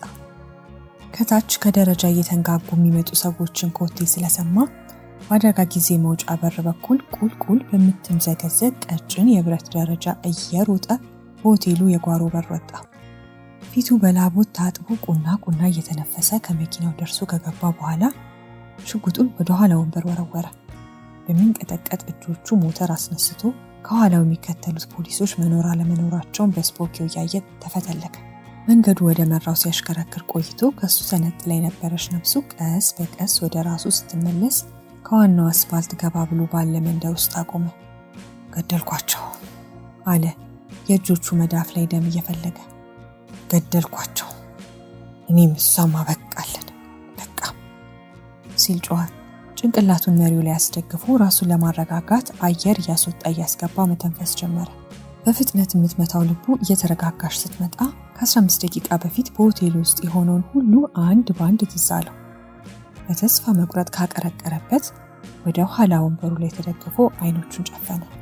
አበቃ። አሁን ዓለም ሁሉ ባሏን ከርታ ከሌላ ጎረምሳ ጋር ተኝታ ስለተገደለችው ሴት ያወራል። ውርደቷንና ማንነቷን ሁሉም ያውቀዋል። በደሌን ሁሉም ሰው ይገነዘባል። ፍትህን በገዛ እጄ አግኝቻለሁ። የፈለጉትን ቢያደርጉኝ ከእንግዲህ ቅንጣት አልጸጸትም ካለ በኋላ መኪናውን አስነስቶ ሲነዳ ቀስ በቀስ እየተረጋጋና እየሰከነ ከመጣው ልቡ ውስጥ የበቀል ደስታ ሲረጭ ተሰማው። ዳዊት እርጋታ ባከበደው ፊት ቀስ ባለ እርምጃ ወደ ፖሊስ ጣቢያው ተመልሶ ገባ። መርማሪው በተሰላቸ ሁኔታ አይቶት ከሚጽፍ አሮጌ ጠረጴዛው ላይ አቀረቀረ። ዳዊት በዝግታ ከአሮጌው ወንበር ላይ ተቀመጠ። ሳራን ኤልቪስ ሆቴል ውስጥ አገኘኋት አለ በእርጋታ ስሜት። መርማሪው መልስ ለመስጠት ያህል እናስ አለ ከሚጽፍበት ጠረጴዛ ላይ ቀና ሳይል። ገደልኳት አለና በረዥሙ መሳቅ ጀመረ። ሳቁ ድንገተኛ በሆነ ድንጋጤ ተቋርጦ እየተንዘፈዘፈ ከኪሱ ሽጉጥ አውጥቶ ጠረጴዛ ላይ ያስቀመጠ። መርማሪው መሳሪያውን አንስቶ ወደ መሳቢያው እየከተተ ይልቅ እየጠበቀች ነው፣ ዛሬ ደግሞ ብዙ አስጠበቃት አለው። ዳዊት አይኖቹን ያዩትን ባለማመን በር ላይ ቆማ በሐዘኔታ የምትመለከተውን ቀይ ረዥም ቆንጆ ሚስቱ ላይ አፈጠጠ። አይኑን ከሳራ ላይ ሳይነቅል ከተቀመጠበት እየተንፏቀቀ ተነሳ። ሰውነቱ እየታዘዘው አይደለም። እግሮቹ ከርተውታል። ለማሰብ ቢፈልግም አልቻለም። ሁሉ ነገር ብዥ አለበት። አይኖቹ ሳራ ላይ ያፍጥጡ እንጂ አጥርተው ማየት ተስኗቸዋል። እንደ ማዞር እንደ መንገዳገድ ሲያደርገው ሳራ በግራ ጎኑ በኩል ደገፍ አደረገችው። አይዞህ የኔ ውድ ወደ ቤታችን እንሂድ አለች። ይዘው ለመውጣት ወደ በር እያመራች። አይ ሰው ብላሽ እስከ አእምሮውን በደንብ አሳክሚው፣ ደግነቱ አንቺን የመሰለ እናት ሚስት አለው አላት መርማሪው። ሳራ በትህትና ፈገግ ብላ እሺ አመሰግናለሁ ወንድሜ። ዳዊት ከቁጥጥሩ ውጪ የሆነው ሰውነቱ በሳራ እየተጎተተ የፖሊስ ጣቢያውን በር አልፈው ወጡ። ዝናቡ ቢያባራም ፀሐይ ልውጣ አልውጣ እያለች ታመነታለች። ዳዊት እየጎተተችው ከምትሄደው ቀይ ረዥም ቆንጆ ሴት ላይ አይኑን አልለቀለም። ባጠገባቸው የሚያልፉ ሰዎች ፊቷ በፈገግታ አጊጦ በትህትና አንገቷ ተሰብሮ የብዙ ዓመት ህመምተኛ የመሰለ የገረጣ ባሏን ደግፋ እያጫወተችው የምትሄደውን ቀይ ረዥም ቆንጆ ሴት በአድናቆት ይመለከቷታል። የዳዊት ቪኤት መኪና ከቆመበት ቦታ ሲደርሱ ሳራ ከዳዊት ሱሪ ኪስ ውስጥ የመኪናውን ቁልፍ አውጥታ ዳዊትን ጋቢና ካስገባችና ቀበቶ ካሰረችለት በኋላ በሹፌሩ በር በኩል ገባች። በቁምህ አሳብድሃለሁ አላልኩህም ነበር? ካሰብኩት ጊዜ በጣም ፈጥነሃል። አሁን ማበድህን ሁሉም ሰው ተቀብሎታል። አይዞ ሆቴል ውስጥ የገደልከው ሰው አይደለም ትራስ ነው። አትደንግጥ። ሰው እንድትገልና እስር ቤት እንድትበሰብስ የማደርግበት ክፉ ልብ የለኝም። እንግዲህ ካበድክ አይቀር ሞግዚትህ ሆናለሁ። አይዞ እንከባከብሃለሁ። ሀብትህንም ምን ያስተዳድረዋለሁ። ካንተ የሚጠበቀው በርትቶ በደንብ ማበድ ብቻ ነው ብላ የመኪናውን ሞተር አስነስታ ይዛው ሄደች።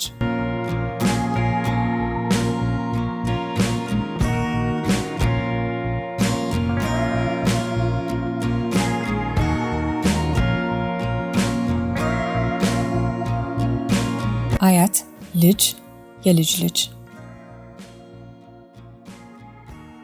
ቤታችን በእናቴ ዲዛይን አውጪነትና ጭቃ ለጣፊነት የተሰራ ባለ 3 ክፍል የጭቃ ቤት ነው። ሳሎን ውስጥ ትናንሽ መናኛ ዳንቴል ጣል ጣል የተደረገባቸው አሮጌ 4 የጣውላ ባለመደገፊያ ወንበሮችና ራሱን ችሎ መቆም የተሳነው ወልጋዳ ጠረጴዛ አለ። መኝታ ቤቱ ከመጠን በላይ የሰፋ ጨለምለም ያለ ክፍል ነው። በውስጡ አንድ የእንጨት አልጋ፣ አንድ የሽቦ አልጋና የሬሳ ሳጥን ሊመስል ብሎ የፈራ ከቁመቱ ከፍ ብሎ ከወርዱ ጠበብ ያለ የልብስ ማስቀመጫ ሳጥን አለ። ቀጥሎም ውስጧ የቀዳማዊ ኃይለ ሥላሴ ፎቶግራፎች በታተመባቸው የጋዜጣ ቀዳጆች የተለበደች ጋቢ የሚቀመጥባት አነስተኛ ሳጥን አለች። አባቴ የአፄ ኃይለ ሥላሴ መንግስት ወደ ማብቂያው ሲቃረብ በአገዛዙ ብልሹነት በጣም ከመማረሩ የተነሳ ሽማግሌውን ቀበርኩት እያለ ሳጥን ውስጥ መለጠፉን እናቴ ያጫውታኛለች። በዚህ ቤት ውስጥ 10ዎቹን ያልጨረስኩት እኔ 50ዎቹን ያጋመሰች እናቴና እናቴ ልትጦራት ከጎንደር ወደ ሆሳና ከተማ በቅርቡ ያመጣቻት 90ዎቹን ያለፈች አያቴ እንኖራለን። የግቢያችን አጥር በእንጨት የታጠረ ሲሆን አነስተኛ የቆርቆሮ በር አለው። ከቤቱ ፊት ለፊት በቆሎ የተዘራበት ሰፊ ቦታ አለ።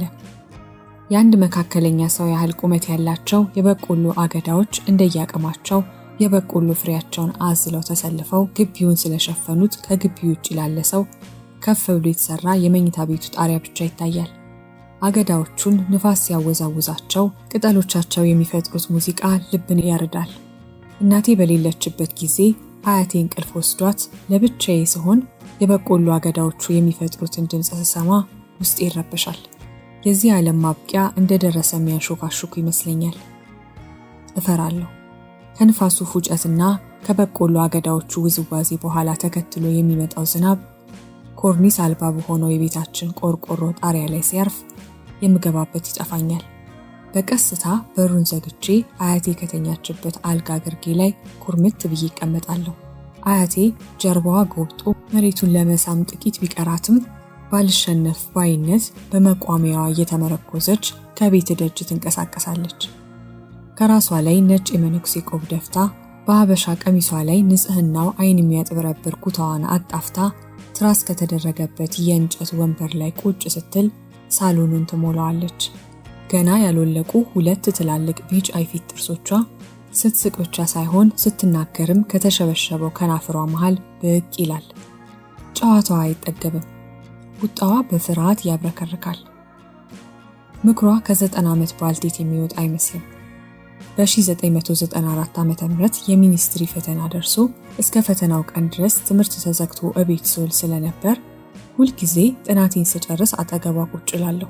ጆሮቿ በደንብ መስማት ስላቆሙ ድምጿን ጮክ አድርጋ የት ነበርሽ ትለኛለች።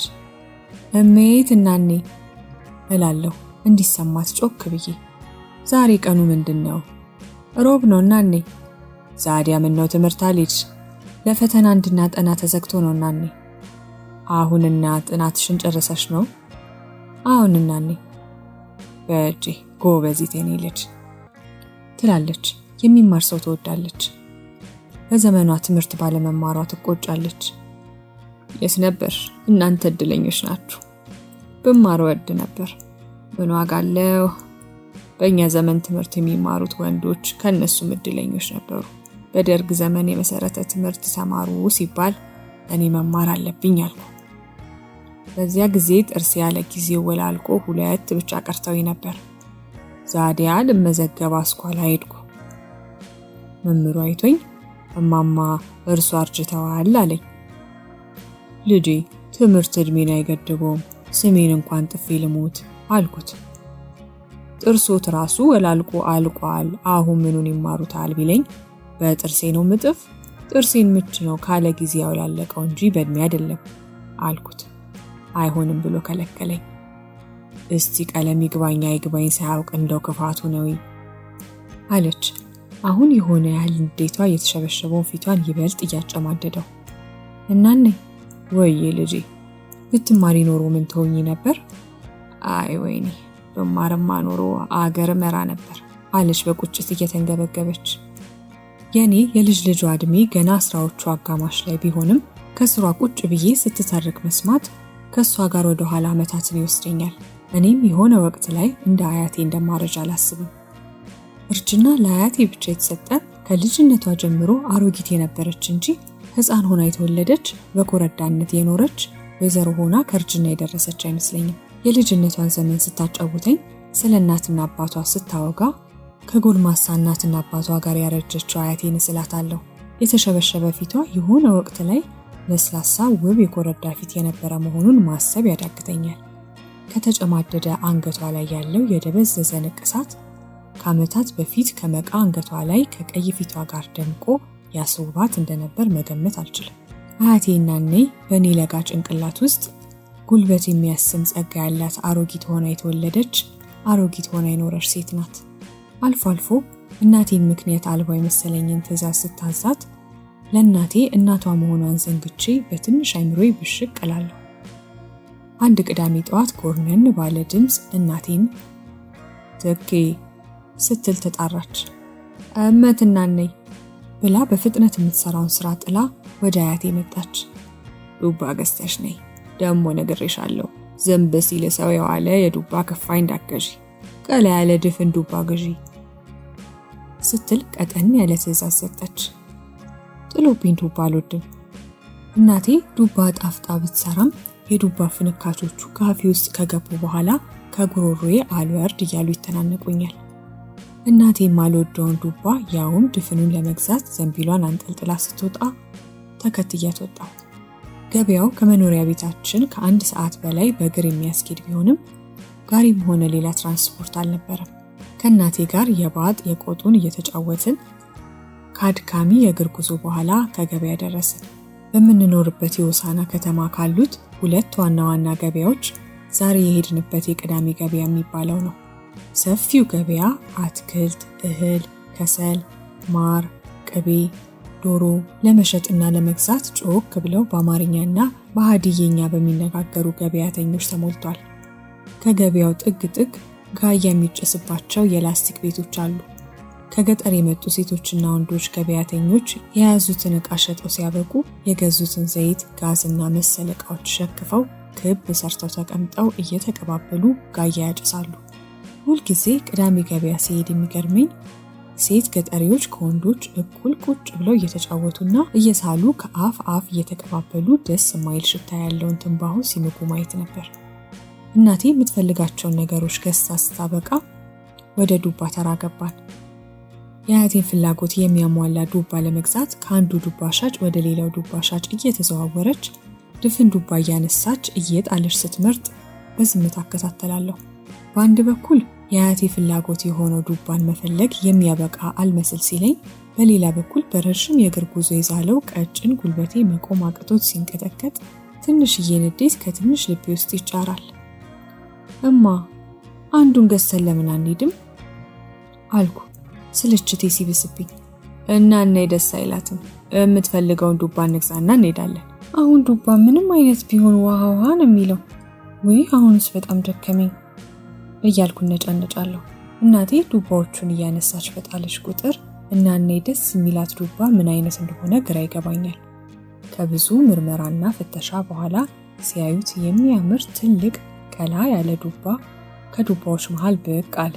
እናቴ በተለየ ቅልጥፍና ዱባውን ብድግ አድርጋ አገላብጣ ስታየው የመጨረሻው ዱባ እንዲሆን በልቤ ተመኘው። ለጥቂት ደቂቃዎች እያገላበጠች ከመረመረች በኋላ ዱባ ተራ ከገባን ለመጀመሪያ ጊዜ ዋጋ ጠየቀች። የማያልቅ የሚመስለው የዱባ ፍለጋ የተጠናቀቀ ስለመሰለኝ እፎይታ ተሰማኝ። ሆኖም እናቴ ዋጋ መከራከር ስትጀምር ወደ ቤታችን የምንሄድበትን ጊዜ ናፈኩ። ዱባው ተገዝቶ እናቴ ከያዘችው ዘንቢል ውስጥ አስገብታ በጀርባዋ ተሸክማ ስንመጣ ያደከመንን ቁልቁለት ቁና ቁና እየተነፈሰች ዳገቱን መውጣት ጀመረች። እናቴ ልቧ ካፏ አምልጦ ሊወጣ በሚመስል ሁኔታ እያለከለከች አንዴ እየተቀመጠች አንዴ እየተነሳች ስንሄድ እናቷ እያሰቃየቻት ይመስለኝና ብስጭጭት ትላለሁ።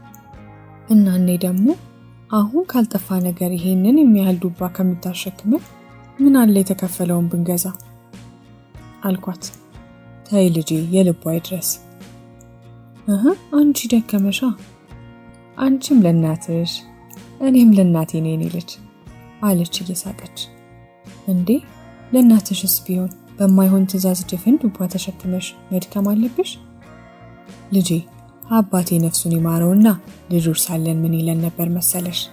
አባትና እናት ባረጁ ጊዜ በእንቅብ ፀሐይን ከደጅ ወደ ቤት አግብታችሁ አሙቁኝ፣ ውሃ በወንፊት ከወንዝ ቅዱልኝ፣ እሳት በጭድ አምጡልኝ ቢሏችሁ እምቢ ብላችሁ አታስከፏቸው፣ እሺ ብላችሁ ተመረቁ፣ ወዲያው መርሳታቸው አይቀርም ይለን ነበር። ይህችን ትንሽ ዳገት መውጣት ሰንፌ እናቴን ለምን ላስከፋት አለችኝ። እኔና እናቴ እየተቀመጥን እየተነሳን የማያልቅ የሚመስለውን መንገድ ተጉዘን ከቤታችን ደረስን። እናቴ ተሸከማ የመጣችውን ዘንቢል ከሳሎኑ መሃል አስቀምጣ በድካም የዛለ ወገቧን ከአሮጌ በርጩማ ላይ ያሳረፈች። እኔ ተሸክማ ከመጣችው እናቴ ብሼ እግሮቼን ካቆሙበት ትቼ ከእንጨት ወንበር ላይ ተዘረርኩ። አያቴ ቀይ ፊቷ በርበሬ መስሎ በላብ ተጠምቃ የተቀመጠችውን እናቴን ልኬ እስቲ ወዲህ በይ ዱባዬን አለች።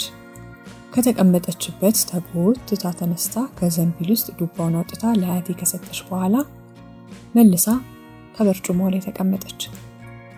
አያቴ ዱባውን ሙክት እንደሚገዛ ሰው ስታገላብጥ እናቴ እናቷ የምትለውን ለመስማት በጭንቀት አይኗን ታያለች። አያቴ የዱባውን ዙሪያ ገባ መርምራ ስታበቃ ቆንጆ ዱባ ነው ልጄ፣ ብድር ይግባሽ፣ ከልጆችሽ አገኘው፣ እንደታዘዝሽኝ ልጆችሽ ይታዘዙሽ፣ እደጊ ተባረኪ፣ ያጎነበሰ እንጀራ ይስጥሽ፣ ሌማትሽ ይሙላ፣ ቤትሽ ይቆሽሽ፣ ዋሽ ይለቅ፣ እንደምታከብሪ ልጆችሽን አክባሪሽ ያደርግልሽ፣ ፍሬዎችሽ ይባረኩ፣ ማንም ሮጦ አይድረስባቸው፣ አሜን አሜን እያለች እናቴ ድካሟ ድራሹ ጠፍቶ ከእናቷ የሚሽጎደጎዱትን ምርቃቶች ስትቀበል በልቤ አንድ ዱባ ይሄን ያህል ያስመርቃል እንዴ ስላሰብኩ እስኪ መክተፊያና ካራ አምጡልኝ አለች አያቴ የበሬ ንቅል የተገዛላት ይመስል በደስታ እየተፍለቀለቀች። እናቴ ቀልጠፍ ብላ ከጓዳ ጣውላና ሙሉ በሙሉ ብረት የሆነ ብዙ ተሞርዶ የከሳ ቢላ ይዛ መጣች። አያቴ ቢላውን በፍቅር አገላብጣ እያየች የት ነበር? ይህ ካራ ጎጆ ስወጣ እናቴ ሰጠችኝ ነው አይ እንዲያው ስንት ዘመኑ። ልኬ ነይ እስኪ ይህንን ድፍን ዱባ ከሁለት ክፈዩ ብላ መልሳ ካራውን ሰጠቻት። እናቴ ከድካም የተረፈ ጉልበቷን ተጠቅማ ዱባውን ከሁለት ከፍላ ፊቷ አቀረበችላት። አያቴ አንደኛውን የዱባ ክፋይ ከመክተፊያው ላይ አስቀምጣ ንሺ፣ ይሄኛውን ተባይ እንዳያገኘው ጥሩ አድርገሽ በምናምን ሸፍነሽ አኖሪ። እናቴ ዱባውን ይዛ ወደ ጓዳ ገባች። እኔ በድካም ማዘዝ ያቃተኝን ሰውነቴን ለወንበሩ ሰጥቼ ከእንቅልፏ የነቃች ያህል ንቃትና ብርታት የሚታይባት እናቴንና በ90 ዓመቷ የማልወደውን ዱባ ወጥ ለመስራት ሽር ጉድ የምትለውን አያቴን እያፈራረኩ መመልከት ጀመርኩ። አያቴ ዱባውን ክፋይ ቆዳውን ከላጠች በኋላ ሽንሻኑ እንዳይዛነፍ ተጠንቅቃ ብዙ ቦታ ከፋፈለቻቸው። የከፋፈለችውን የዱባ ፍንካች ፍጹም እኩል በሚመስል 4 ማዕዘን እያደረገች ከተፈቻቸው። በከፍተኛ ጥንቃቄ ዱባዎቹን ስትሸነሽንና ስትከትፍ ረዥም ሰዓት ስለፈጀች ሆዴን ረሃብ ሲሞረሙረኝ ተሰማኝ። እማ ረሃበኝ፣ የሚበላ ነገር የለም አልኳት። ከትላንት ማታ የተረፈ የሽሮ ጥርግራጊ ያለ ልስጥሽ ወይስ የናነይን ዶሮ የሚያስንቅ ዱባ ትበያለሽ? መልስ ባለመስጠቴ እናቴ ያደነቀችው ዱባ እስኪደርስ ረሃቤን እንዳሳግዝ አድሮ የለዘዘ ቂጣ ሰታኝ መቆርጠም ጀመርኩ። አያቴ ዱባውን ከስፋ ከጨረሰች በኋላ ልጇ የከተፈችውን ሽንኩርት ከድስት ውስጥ ከታ ማቁላላት ጀመረች። ልኬ ዱባ በሙያ ከተሰራ የዶሮ ታናሽ ወንድም ነው። እናንተ እንዲያው ሞጀር እያረጋችሁ ነው እህል ቅጠልም አይል አለች። ኮረዳ ልጇን እንደምታስተምር ሁሉ እናቴን ኮስተር ባለፊት እየተመለከተች። እናቴ እንኳን ተጨንቃ የምትሰራው በጎኑ ያለፈችበት ወጥ ሳይቀር የሚጥምላት ባለሙያ ብትሆንም ወጥ ሰርታ እንደማታውቅ ሴት እየተሽቆጠቆጠች በአንክሮ ትከታተላለች። እኔ ግን አንዴ አያቴን አንዴ እናቴን እየተመለከትኩ ለዛዛ ቂጣዬን እየገመጥኩ በትንሽ አይምሮዬ እናቴ እናቷን ለማስደሰት ሁሉንም ነገር ታደርጋለች። እኔም ሳድግ እናቴን ነጭ የሀበሻ ቀሚስ አልብሼ ነጭ ቆባን ደፍታ ነጭ ጋቢዋን ደርባ ከመኪናዬ ውስጥ አስቀምጫት በየገዳሙ እየወሰድኩ አጽናናታለሁ። ፎቅ ቤት አኖራታለሁ። አድርጊልኝ የምትለኝን ሁሉ አደርግላታለሁ። እሷም እንደ አያቴ ደስ ብሏት ትመርቀኛለች እያልኩ በቀን ቅዠት ውስጥ ገባሁ። ከገባሁበት የቀን ቅዠቴ አያቴ የነበር ብላ ባነነችኝ። አቤት እናኔ፣ ሙያ እየተማርሽ ነው? አሁን እናኔ እጂ መልክ ካለኝ ሙያ ከጎረቤት እማራለሁ፣ በእኛ ዘመን ቀርቷል። የኔ ልጅ አሁን ትምህርት ከተማርሽ ሙያ ከየትም ትማሪያለሽ። ስራ ሳትይዢ እንዳታገቢ። የአንዳችሁ ለቁርስ ቢሆን የአንዳችሁ ለምሳ ይሆናል። አነሰ በዛ ሳቲ ስራ መያዝ አለብሽ አለች ወጧን እያማሰለች። አያቴ ከድስት ውስጥ ያለውን ማማሲያ በእርጅና በተሸበሸቡ ትላልቅ የደም ስሮች በተጋደሙበት ቀጫጭን እጆቿ ስታማስል የዱባ ወጥ የምትሰራ ሳይሆን አንዳች አደገኛ ኬሚካል የምታብላላ ትመስላለች። የነበር ተምረሽ ምንድን ነው የምትሆኚው?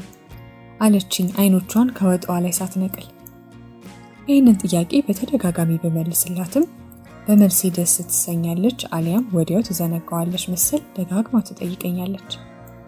ዳኛ መሆን ነው የምፈልገውና ነኝ። እሰይ ዳኝነትማ የቤታችን እጣ ክፍላችን ነው። የእህቴ ልጅ አሰፋ እዚያ አዲስ አበባ በከፍተኛ ፍርድ ቤት ዳኛ ነው። የእህቴ የወንድም ልጅ አያላቀ እንዴት ያለ ሰው የአጥቢያ ዳኛ ነበር። እንዲያው አሁን ሙጫውና ውርጋጡ ሁሉ የፍትህን ወንበር ተጫወተበት እንጂ ድሮ እንዲህ በቀላሉ ዳኛ አይኮንም ነበር። የልብሽን ይሙላልሽ ልጄ፣ ከጅምሩም ጎበዝ ነሽ። ወዲያው እዲሳቲ ተማሪ። አያቴ በስልት እየተማሰለ በቀመርና በጥበብ የሚወጠወጠውን ዱባ ወጥ በአትኩሮት እየሰራች አልፎ አልፎ ጨዋታ ጣል ታደርጋለች። እኔ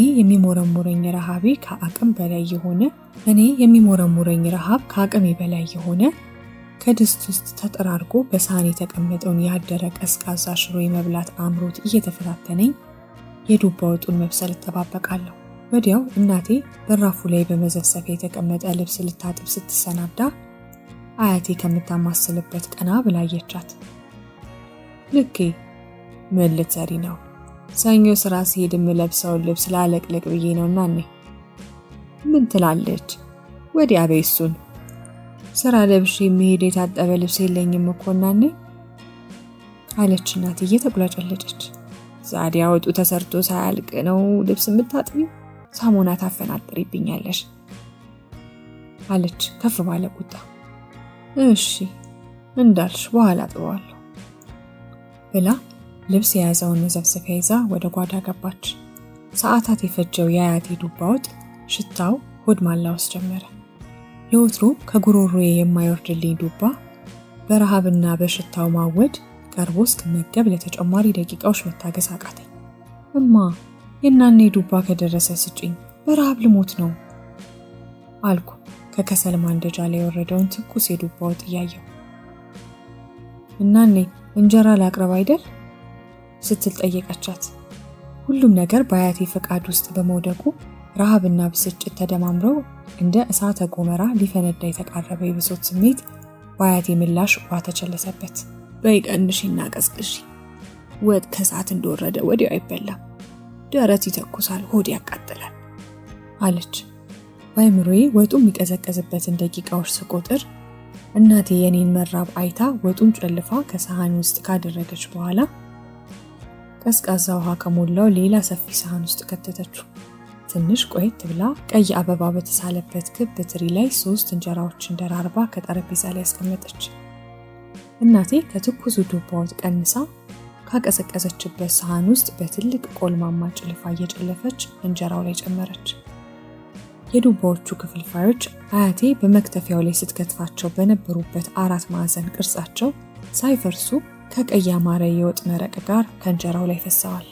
ለመብላት ተቻኩዬ እንጀራውን ከመቁረሴ አያቴ ማዕድ ባራኪ ጸሎቷን ስለጀመረች የቆረስኩትን እንጀራ ወደ ትሪው መልሼ ጸሎቷን እስክታበቃ ድረስ የወጡ እንፋሎት ባፍንጬ እየሰረገ ምራቅ በአፌ እየሞላ ቆየው። ጸሎቷን ጨርሳ ከእንጀራው ቆርሳ ቡራኬ ከሰጠች በኋላ ለብዙ ሰዓታት የጠበቅኩትን ዱባ ወጥ አፌ ውስጥ ጨመርኩ። ምላሴ የምጠላው ዱባ ወጥ ወይንም ባለሙያ የሰራው ዶሮ ወጥ መሆኑን መለየት አቃተው። ዱባዎቹ ካፌ ውስጥ ገብተው አስገራሚ ጣዕማቸውን እየተዉ ይሟሟሉ። የዱባ ወጡ ጥፍጥና መላው የስሜት ሕዋሴን ተቆጣጥሮት በምን ያህል ፍጥነት እጄ ከእንጀራውና ከወጡ እየተገናኘ ወደ አፌ እንደተመላለሰ ልብ አላልኩም። ብቻ ለቀናት ተርቦ እንደቆየ ሰው እየተስገበገብኩ ስሰለቅጥ ቆይቼ ረሃቤ ታገስ ሲልልኝ መስማት አቁሞ የነበሩ ጆሮዎቼ ተከፈቱ። አቤት እናኔ ዱባ ወጥሽ ዶሮ ያስንቃል፣ እንዴት ይጣፍጣል! ባለሙያዋ እናቴ ምን ዋጋ አለው አንቺን የመሰለ ባለሙያ ልጅ ሳትተኪ ቀረሽ። ብይ እንጂ ስትደክሚ ውለሽ አለች እናቴ ደረቅ እንጀራ ከራሷ ፊት እየቆረሰች በፊታችን እያደረገች። እስኪ ብሉ እናንተ፣ እኔ እንደው እህል ቅጠልም አላለኝ፣ የግዢ ዘይቱ እጅ ሰባራ አደረገኝ ብላ ወጥ የነኩ ጣቶቿን ከእንጀራው ላይ አበሰች። በስመ አብ ጠገብኩ። ዱባ እንዲጣፍጣል እንዴ አልኩ የመጨረሻዬን ጉርሻ መክተቻ ቦታ ሆዴ ውስጥ ሳጣ። የእናኔ ዱባ ወጥ መጣፈጥ ድፍን ጎንደር ያውቀዋል። እንዳንቺ እናት ዱባ ወጥ መስሎሽ ነበር? የኔ እናት እንዲህ ባለሙያ ነች አለች እናቴ በኩራት። ኤዲያ አሁን ይሄ ወጥ ተብሎ ነው? እንኳን ሊጣፍጥ ምን ጣዕም አለው? በቅባኑግ የሚሰራው ዱባ ወጥ አጥንት የሌለው ዶሮ ወጥ ማለት ነው። እናንተ የዚህ ዘመኖቹ አሸር ባሸር ለምዳችሁ የወጣ የታውቁና ነፍሱን ይማረውና ለወንድ አያትሽ ይሄንን ወጥ ብዬ ባቀርብለት ንክችም አያደርገው።